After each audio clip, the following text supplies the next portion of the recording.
오늘 본문을 중심으로 해서 네 가지를 먼저 생각해 보려고 합니다. 먼저는 하나님 앞에서 겸손하는 것이 마귀를 대적하는 자의 첫 번째 자세입니다.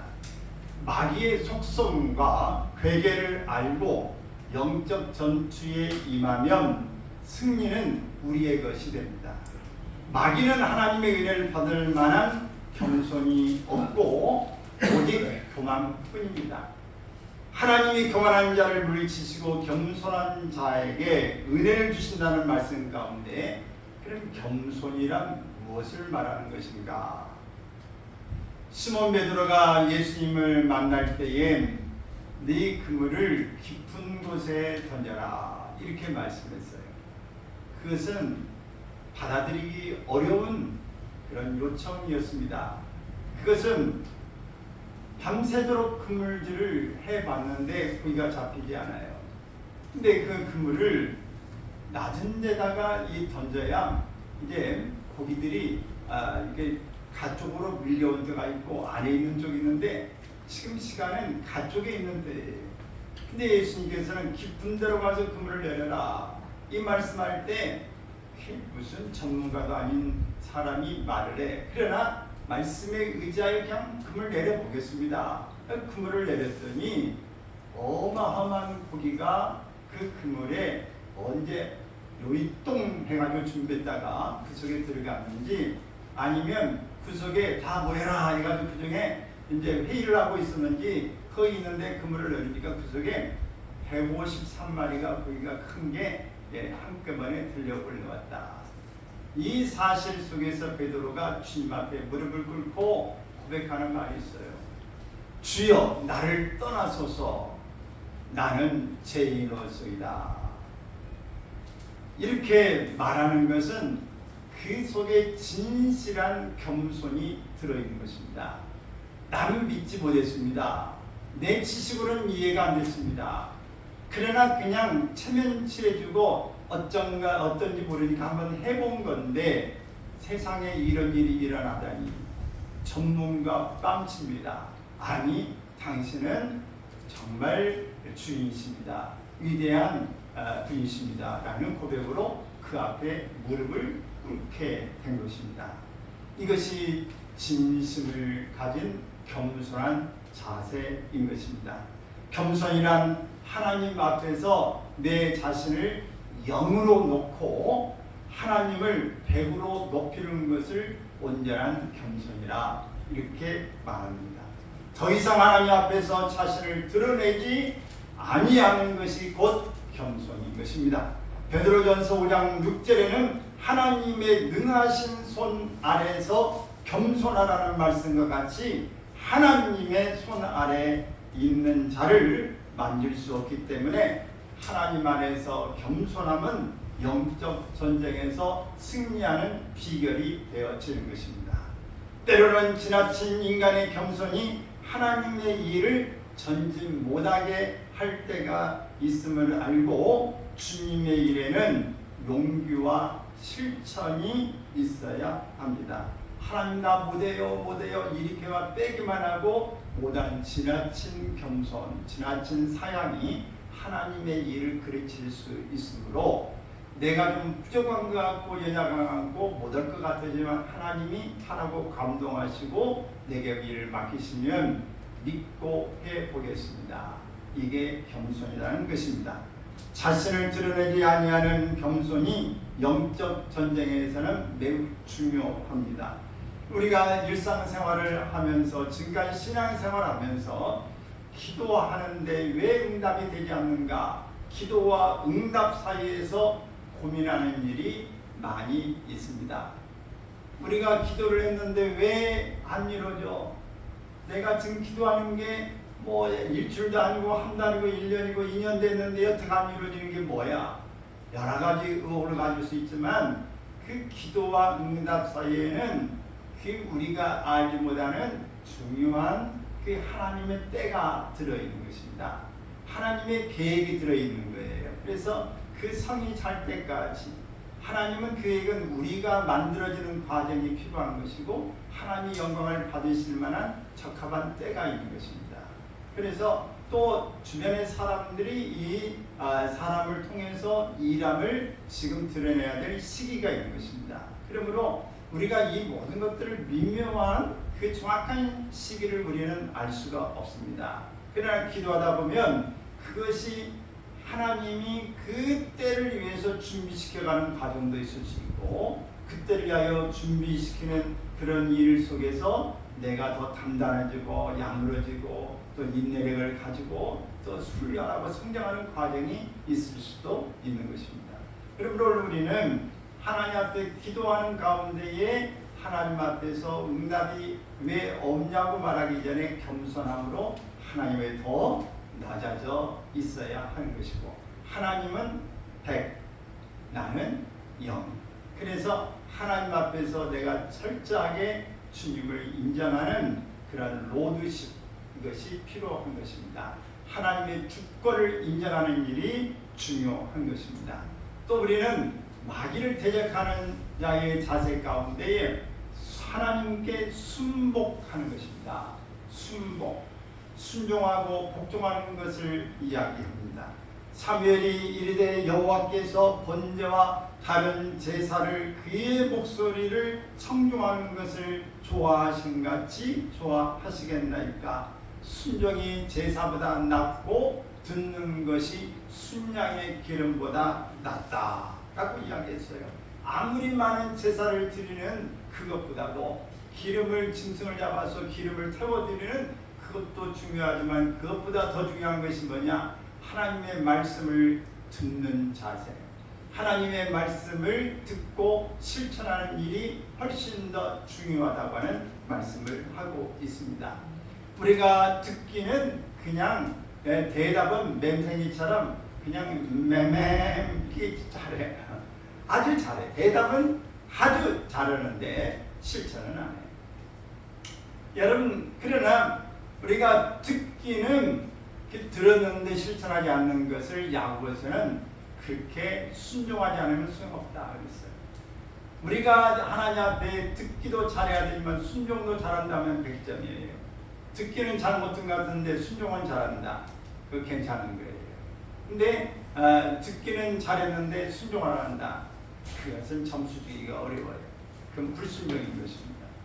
그러므로 여러분 오늘 우리가 하나님 앞에서 늘 하나님 앞에 온전하게 잘 들으려고 하고 잘 듣고 실천하는 일이 있어지기를 바랍니다.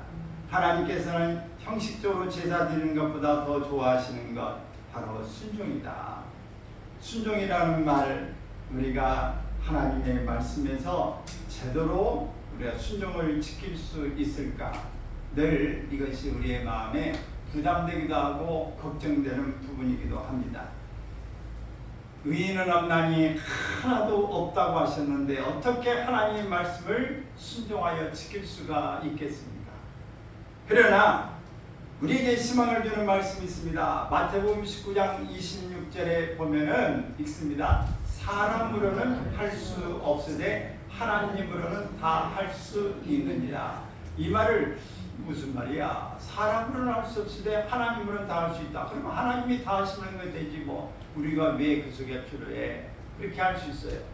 사람으로는 우리의 인간으로는 우리의 정신력으로는 우리의 마음으로 지식으로는 의지로는 할 수가 없는 일, 불가능한 일이 있죠. 그러나 하나님께서는 다 할 수 있다. 우리의 마음에 성령의 지혜를 주시고 성령의 능력을 주시고 사람을 붙여주시고 천재지변을 동원하시고 하나님이 움직이시는 그 세계의 그 질서 가운데 움직임을 통해서는 얼마든지 내 힘으로 가능하지 않던 것이 가능함으로 바꿔줄 수 있다는 얘기를 하고 있는 것입니다.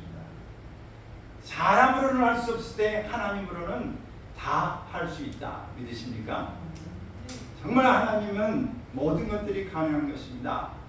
에스겔서 36장 26절 27절의 말씀 읽습니다. 또 새 영을 너희 속에 두고 새 마음을 너희에게 주되 너희 육신에서 굳은 마음을 제거하고 부드러운 마음을 줄 것이며 또 내 영을 너희 속에 두어 너희로 내 율례를 행하게 하리니 너희가 내 규례를 지켜 행할지라. 새 마음을 우리 속에 주신다고 하는 거예요.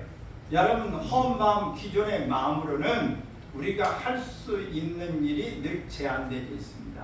어릴 때부터 들었던 거, 너는 못해, 너는 이것까 내 능력은 여기까지야, 나는 이 정도 수준이야 라고 그런 생각을 가지고 있었던 범죄에서 뛰어넘기는 어렵습니다. 그러나 새 영이, 성령이 우리의 마음에 들어오면은 제자들이 두려워 벌벌벌 떨다가도 죽음을 불사하고 하나님 앞에서 너희 말을 듣는 것이 옳은가, 하나님의 말씀을 듣는 것이 옳은가 너희가 판단하라. 그러면 담대하게 죽음을 불사하고 죽음을 두려워하지 않고 외치면서 3,000명, 5,000명이 회개하고 순교를 당하면서도 끝까지 복음을 사수했던 사람들의 모습은 그들의 임의적인 생각이 아닙니다. 그들의 성령이 임함에 능력이 그 속에 일어나고 용기가 일어나고 소망이 생겨나면서 그들을 누구도 통제할 수 없는 그런 변화가 일어나게 된 것입니다. 이게 바로 새 영이라고 하는 사실이죠. 그래서 굳은 마음을 부드럽게 하고 우리가 하나님 앞에서 새로운 모습으로 지킬 수 없었던 하나님의 율례와 법을 온전하게 따라갈 수 있는 즐거움으로 행해지는 일이 생겨나더라는 것이죠. 우리가 그러지 않습니까? 사람은 억지로 뭐 못해, 억지로 되는 게 아니야. 그냥 마음에서 우러나야 돼. 그렇지 않습니까? 아이들도 뭘 시킨다고 그냥 되는 게 아니에요. 시킨다고 되는 게 아니라 그 속에서 우러나야 제대로 돼. 그 어릴 때부터 여러분 집에서 부모님을 잘 도와주셨습니까? 아니면 잘 도와주셨습니까? 늘 우리가 이렇게 하나님 앞에서 어떤 일을 행할 때에 우리의 마음에 우러나야 되는 거예요. 내가 그게 좋아서지 그걸 시킨다고 하는 게 아니에요. 그게 좋아 하다 보면. 그래서 여러분 모든 것들은 우리의 마음의 자원에서 해야 되는데 우리의 품성에서 성품이 그럴 수도 있지만은 그 자체도 하나님이 주신 거예요. 근데 여러분 생판 안 그런 사람이 갑자기 바뀌었다. 뭔가 보면 도전이 된 거예요. 뭔가 새로운 자극을 받은 거예요. 뭔가 동기부여가 있는 것입니다. 그럴 때 그 사람의 내가 이렇게 살아야지, 이렇게 살면 안 되겠구나. 나 이거 좋아졌어, 갑자기. 나 이거 하고 싶어졌어. 예전에 하기 싫었는데. 그래서 공부 아주 죽도록 알아검토만 하는 애가 갑자기 공부해야지 라고 도전되면은 그냥 싸고 공부 시작해서 몇 개월 만에 그냥 이렇게 막 탑으로 올라오는 거 여러분 들어보셨죠? 속이 우러나야 돼. 그 하나님의 성령이 우리에게 임하시면 새 마음을 우리에게 주시는 것입니다. 새 영이 일어나면서 부드러워지는 거, 싸납되기가 부드러워지고 완악함이 아주 부들부들 솜털처럼 되는 거예요. 그래서 하나님의 말씀을 하나 지키지 못하고 예배 생활도 기도도 그냥 하나님의 말씀들 읽으라고 아무리 말해도 아이고 졸려, 바쁜데 뭐 기도하면 뭐해, 기도한다고 뭐 내가 하나님은 나 들어주신가, 하나님은 내게도 잘 안 들어주셔. 이 모든 일들을 그렇게 합니다. 아이고 성경 눈 아파서 못 봐, 졸려, 힘들어. 그 예배, 아이고 피곤한데 오늘 좀 쉰다고 어떤 일 뭐 생겨. 여러분 모든 일들이 우리의 마음에 그렇게 마음에 자원하는 마음이 없어요. 근데 성령이 임하시고 하나님의 새 영을 우리에게 주시면은 이런 마음이 일어납니다. 즐겁다, 기쁘다, 빨리 가야지, 하나님 기도해야지. 이런 만남이 중요해지는 거예요. 연애할 때 뭐 좋아하는 거, 운동할 때 여러분 좋아하는 거 있으면 어때요? 막 뭐 가라고서 갑니까? 가지 말라고도 가. 돈 주고 어디 뭐 필라테스라든지 뭐 요가라든지 뭐 어디 뭐야 이거 막 돈 내고 하는 거 있잖아요. 헬스라든지 또 운동. 저도 이제 한 번씩 탁구 치러 가는데 뭐 누가 가지 말라고도 가고 싶어. 운동도 해야 돼. 재밌으니까. 여러분 뭘 할 때 음악 듣는 사람 차이가 하고 싶으면 말려도 합니다. 게임하는 사람은 말려도 해. 밥 먹는 것보다 게임하는 게 더 중요해.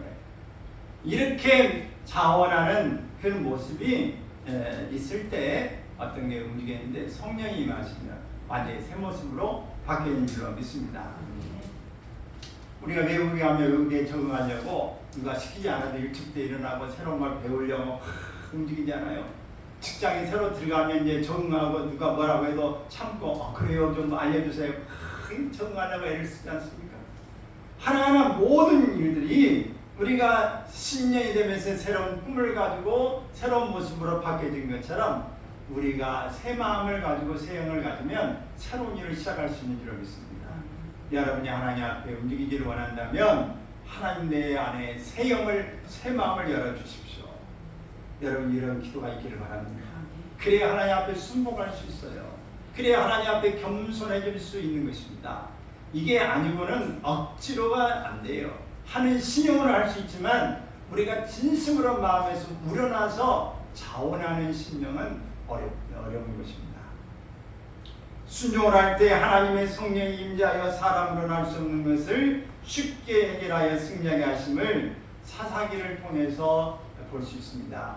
사사기는 이 판단하는 이 판사 역할처럼 모두 재판하는 그런 일이라고 하는 것을 사사라고 합니다.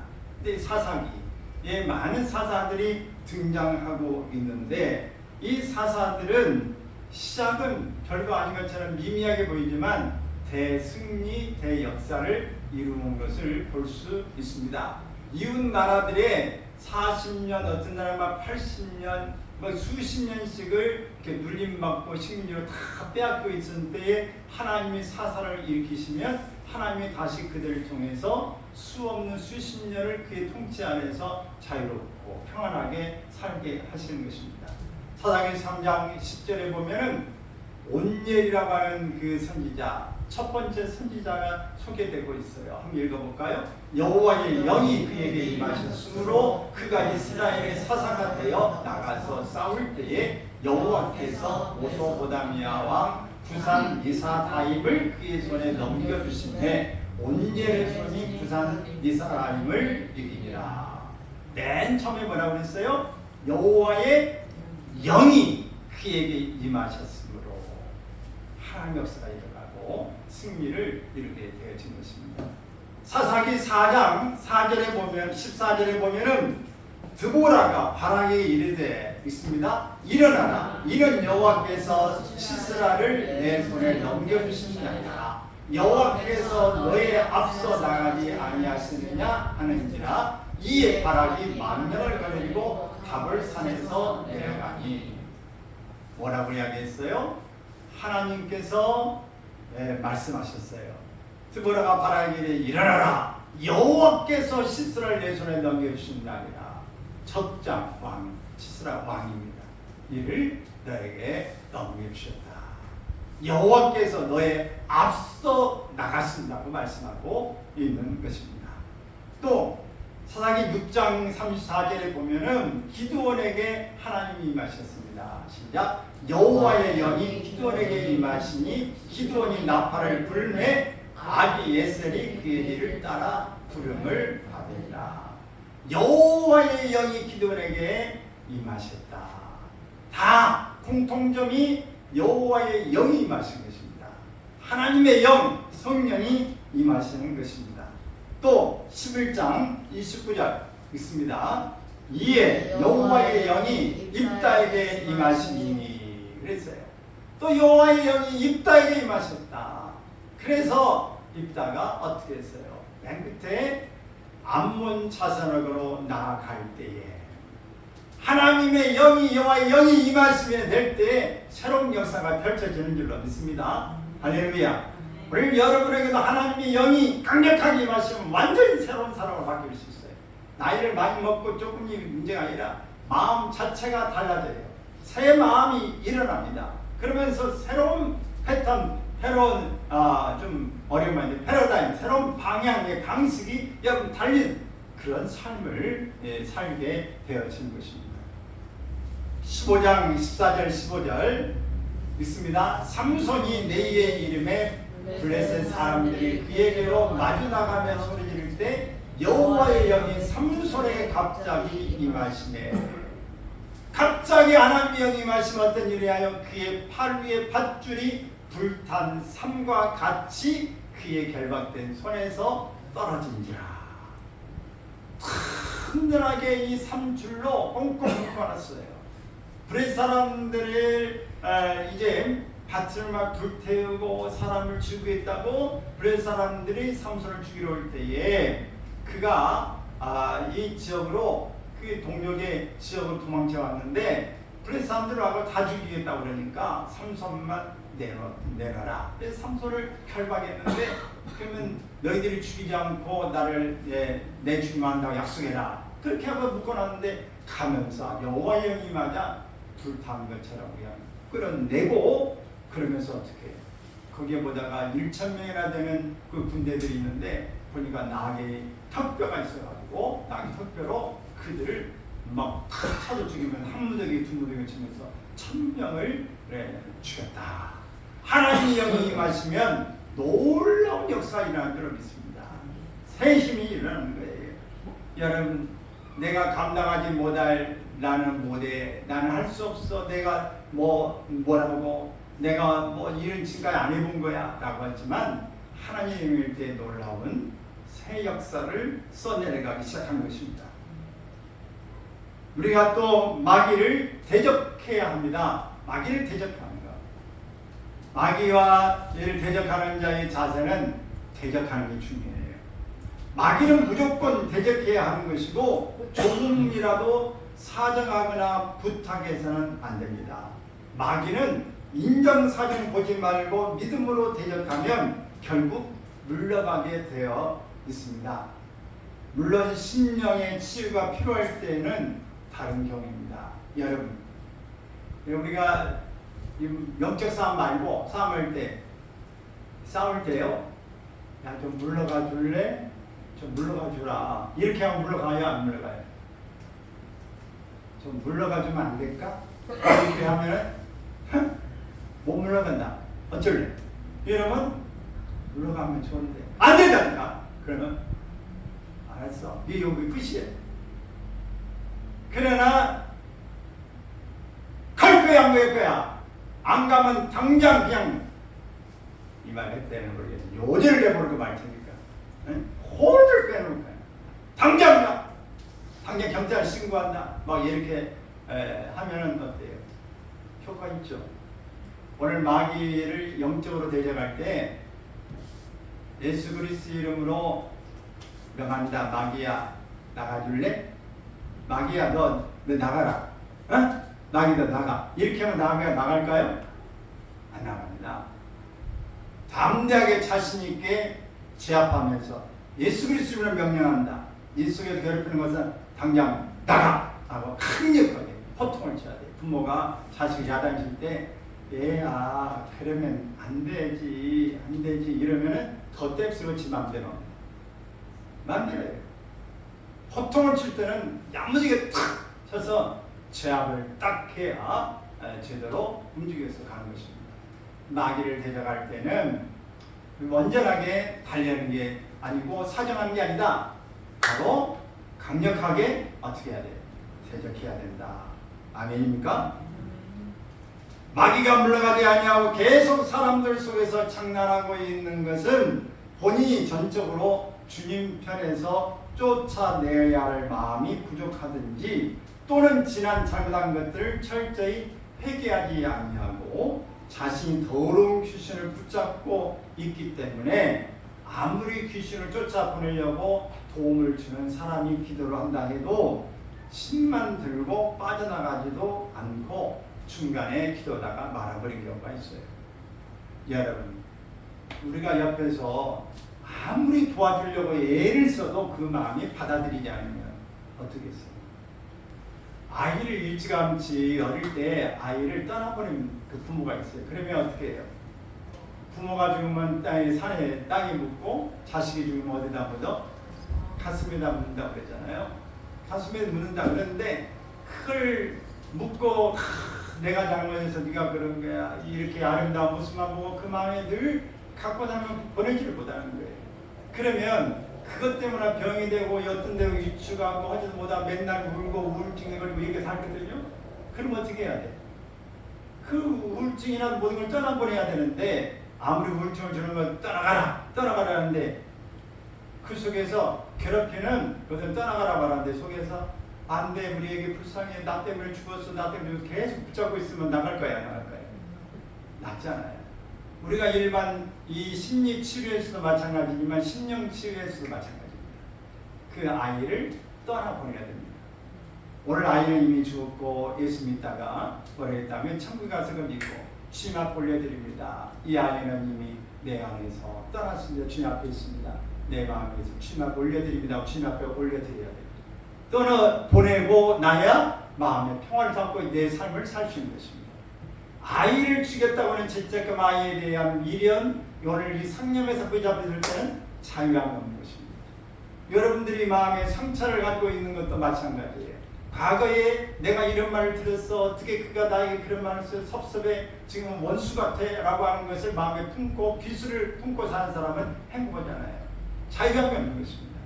빨리 그 사람을 용서하고 그래 하면서 마음에 토설을 하든지 욕설을 하든지 하면서 마음에서 그를 쫓아버리고 문제를 해결을 해야 내 마음에 평안이 찾아오는 것입니다. 오늘 여러분 이것들이 우리의 마음에 있을 때에 늘 우리는 괴로움이 우리의 갑갑함이 상실함이 우리에게 있을 때에 오늘 악한 마귀가 우리의 그 집을 틀고 이 집이 좋아 아직 내 사실은 환영하고 있어 여전히 나에게 있어도 될 빌미가 있어 이유가 있어 근거가 있다고 할 때 나가지 않을 것입니다. 여러분 주님 안에서 회개할 것은 회개하고 떠나버릴 것은 떠나버리고 다 주님 앞에 맡길 것은 맡기시기를 바랍니다. 그래야 우리가 자유함이 있고 악한 것들을 쫓아낼 때 떠나가고 다시는 들어오지 말자다 라고 여러분이 예수님께서 기도하신 것처럼 이렇게 기도하시길 바랍니다. 혹 여러분 마음속에 이렇게 마음에 아직도 자리 잡고 있는 그런 여러분을 고소하거나 여러분 마음에 찜찜하거나 과거의 어떤 일에 불쑥불쑥 생각나거나 어떤 일 할 때마다 두려움이 벌쩍해가지고 옛날에 뭐 어떤 짐승이 죽었다든지 뭐 놀랬다든지 이런 마음이 가장 깜짝마다 소스라치게 놀라고 그런다면 곰곰이 생각해 보세요. 이 현상이 왜 일어났을까? 왜 내게 소설이 놀라는 일이 왜 생겨날까? 이유가 뭘까? 이유를 추적하고 들어가 보면 분명히 나옵니다. 잘 모르겠으면 하나님 앞에 물으세요. 하나님 내가 왜 이렇게 놀래고 왜 이렇게 막 어떤 경우는 사람 막 힘들면 혼절까지 합니다. 그 생각만 하면 까무러쳐요. 내가 왜 이것 때문에 이렇게 어떤 사람은 무슨 말만 하면은 그거에 막 바락 이게 나요. 그래서 어떤 사람은 별명이 버럭이에요. 버럭 막 일어나요. 그래서 김버럭, 이버럭 막 이렇게 채버럭, 버럭 막 이렇게 하는 사람들이 있어요.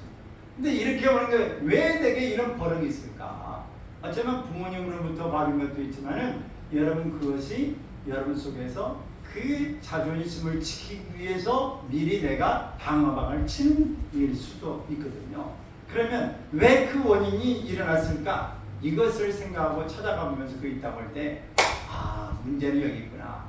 빨리 그 문제를 해결하고 속에 있으면 내보내야 할 것입니다. 우리가 왜 그랬을까를 찾아내고 그를 용서하고 예수 그리스도로 축사해 버려야 됩니다. 그래야 사는 일이 생겨나고 버럭 있는 사람이 버럭이 없어지는 것입니다. 아멘입니까? 여러분 상처가 있는데 뭔가 계속 그 조그마한 가시가 속에 들어있어요. 살 속에 여러분 그 가시 들어있는 사람 있어요? 나는 그 전에 뭐 이 조그만 가시가 들어있는데 그걸 아무리 바늘로 이렇게 쏟아서 안 빠져. 옛날에 뭐 있으면 맹가는 것은 다 빠지는데 손도 깎기로 해도 안 되고 막 이렇게 바늘로 이게 해가지고 빼내려고도 안 되고 뭔가 더 끌어져가지고 안 돼. 거기 이렇게 만져보면 따끔따끔해 아파요. 그러다가 이렇게 만지면 소리가 나. 근데 평상시에 보는데 거기만 하면은 문제가 생겨요. 여러분 시간이 간다고 문제 해결됩니까? 안 돼요. 어떻게 해결돼요? 빼내야 됩니다. 빼내야 돼요. 여러분 가운데 평상시에는 문제가 없어요. 근데 어쩌다가 마주친 그대 목소리, 어쩌다가 마주친 그대와의 마찰이 생기면은 그때 야 하는 소리가 나는 것입니다. 여러분 그거 별거 아니지만 빼내야 됩니다. 할렐루야. 그냥 에이 뭐 조금 아픈데 뭐 그러느냐고 살지 뭐 그러면 그러니 사는 거예요. 뭐 큰 문제 아닌 것은 그래도 되지만은 여러분 이게 손해가 나는 일이고 복잡한 일은 해결하시길 바랍니다. 빨리 해결해야 자유함을 갖게 되어지는 것입니다. 그래서 심령에 문제가 생기는 것은 심령 치유가 필요하고 조금 더 우리가 내면에 마음속의 말씀과 사랑과 믿음과 기도와 찬송으로 좀 더 채워져 가면서 좀 진단을 해야 될 필요가 있는데 여러분 어쨌든 마귀를 대적하기를 바랍니다. 그리고 여러분 속에서 빠져나가지 않는다고 할 때 왜 빠져나가지 않는가, 왜 이 문제가 해결되지 않는가를 생각해 보면서 고질적인 문제를 여러분 찾아내서 그것을 바로 수술할 건 수술하고 버릴 건 버리고 여러분이 다 해결할 수 있기를 바랍니다. 자, 그다음에 우리가 마귀를 대적하는 자의 자세는 바로 뭐냐? 하나님을 가까이 하는 거예요. 하나님을 가까이. 자, 잠언 8장 17절에 있습니다. 나를 사랑하는 자들이 나의 사랑을 입으며 나를 간절히 찾는 자가 나를 만날 것이니라. 너희가 전심으로의 말씀에 보면 이 전심은 하나님과 나 사이에 아무런 꺼리낌이나 부끄러움이 없고 오직 하나님만이 내 안에 충만하다라는 것입니다. 전혀 하나님과 나 사이에 이 부끄러움이 없는 관계, 늘 충만한 이 관계가 바로 이 전심에 해당됩니다. 하나님과 나 사이에 온전한 관계를 갖기 위해서는 하나님을 가까이 하기 위해서는 야고보서 4장 8절에 있는 것처럼 어떻게 해야 되느냐? 시작. 하나님을 가까이 하라. 그리하면 너희를 가까이 하시리라. 죄인들아 손을 깨끗이 하라. 두 마음을 품은 자들아 마음을 성결하게 하라. 두 마음을 품은 자들 마음을 성결하게 해야 된다. 손을 깨끗이 해야 된다. 이사야 1장 15절 말씀 보면은 시작. 너희가 손을 펼 때에 내가 내 눈을 너희에게서 가리고 너희가 많이 기도할지라도 내가 듣지 아니하리니 이는 너희의 손에 피가 가득합니다. 우리가 하나님을 향하여 손을 드는 것은 전혀 제사와 같다고 그랬어요. 우리가 하나님을 향하여 손을 들고 기도하면 하나님께서 응답하시지 않겠습니까? 내가 많이 기도해도 들으시지 않는 것은 손에 피가 가득하기 때문이라고 이사야서 1장 15절에서 말씀하는 것입니다. 손의 피는 사람과의 관계에 있어서 마음에 상처를 주어 약한 양심을 실족케 하는 일들이나 죄를 지은 일이 있으면 회개해야 합니다. 그리스도의 피로 씻은 후에 깨끗한 마음과 손을 아울러 하나님께 들 때에 하나님께서 베드로의 손을 잡아주신 것처럼 우리의 손을 잡아주실 줄로 믿습니다. 물에 빠져 들어가 주님 보고 간다고 하는데 주님 나를 오라 하십시오. 그러면 나를 건너갈 수 있겠습니다. 물을 잠깐 서서 가다가 물속에 빠져갈 때 주님하고 응할 때 주님께서 와서 손을 잡아주셔서 물에 건져주신 것처럼 오늘 우리가 정말 하나님 앞에 회개하고 주님 앞에 나아갈 때 주님 우리의 손을 잡아주신 줄로 믿습니다. 손을 깨끗이 할 것을 말씀하시고 두 마음을 품은 자들아 마음을 성결케 하라고 명하셨는데 우리의 마음 안에는 생명의 구름이 있어요. 우리의 마음을 지키는 것이 이에서 난다. 마음은 영의 문입니다. 주님의 통로입니다. 요한계시록 3장 20절의 말씀을 보면 시작. 볼지어다 내가 문 밖에 서서 두드리노니 누구든지 내 음성을 듣고 문을 열면 내가 그에게로 들어가 그와 더불어 먹고 그는 나와 더불어 먹으리라. 마음의 문, 영의 통로, 주님의 오시는 통로예요. 그래서 우리가 영적 기도할 때 주님 내 마음을 엽니다. 내 마음에 들어오십시오 라고 우리가 기도하는 것입니다. 그러므로 늘 여러분들이 우리의 마음에 이 문을 열어놓고 주님의 말씀을 우리가 잘 아멘으로 화답하시고 주님을 여러분 왕으로 모셔드리기를 바랍니다. 그리스도의 피가 마음의 뿌림을 받을 때에 마음이 성결하여 참마음과 온전한 믿음을 가지고 하나님께 나아갈 수 있는 것입니다. 마음이 성결하면 위로부터 하나님의 지혜가 임하는 영감을 받게 됩니다. 마음이 깨끗한 속에 하나님 앞에 기도하며 하나님의 영이 순수한 마음 가운데 부어지는데, 여러분 회개하지 않고 지저분하고 더러우면은 그 속에 거룩한 것을 담아낼 수가 없어요. 청결함 깨끗한 속에 여러분 하나님의 좋은 것들을 주신 줄로 믿습니다. 할렐루야.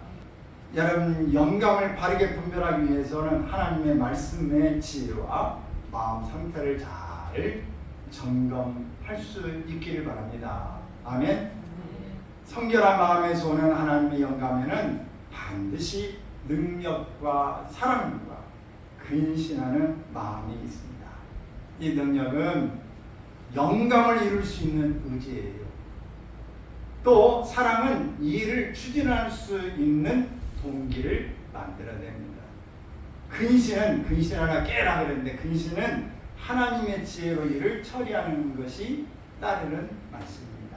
그러므로 우리가 능력은 영감을 이루고는 의지고, 사랑은 일을 추진할 수 있는 동기를 만들어내고, 근신은 하나님의 지혜로 일을 처리하는 것이 따른다는 것을 기억하시고, 능력과 성령과 큰 능력으로 여러분들이 하나님 앞에서 아름다운 모습으로 성장해 갈 수 있기를 바랍니다. 할렐루야. 그래서 오늘 말씀드린 이 네 가지를 꼭 기억할 수 있기를 바랍니다. 아멘입니까? 뭐 하나님 앞에서 우리가 마귀를 대적할 때 어떤 게 있어야 된다? 첫째는 겸손해야 된다. 두 번째는 뭐 해야 된다? 순복해야 된다. 세 번째는 뭐 해야 된다? 마귀를 대적해야 된다. 네 번째는 하나님을 가까이 해야 된다. 그래서 하나님 앞에 우리가 나아가고 철저하게 회개하고 통회하는 마음을 가지고 주님 앞에 나아갈 때 우리에게 승리를 주시는 우리 주님이 계신 줄로 믿습니다. 그래서 우리 주 예수 그리스도로 말미암아 우리에게 승리를 주시는 하나님께 감사한다. 그래서 여러분의 그 통회하는 눈물, 깨끗해지고 맑은 우리의 눈에 노폐물이 있는데 눈물을 흘리고 나면 눈이 맑아지는 것처럼, 우리 하나님 앞에서 통회하고 회개하면 우리의 눈이 아니라 이제 마음이 맑아지는 것입니다. 우리 영이 맑아지게 될 때 하나님의 영이 임하는 줄로 믿습니다. 할렐루야.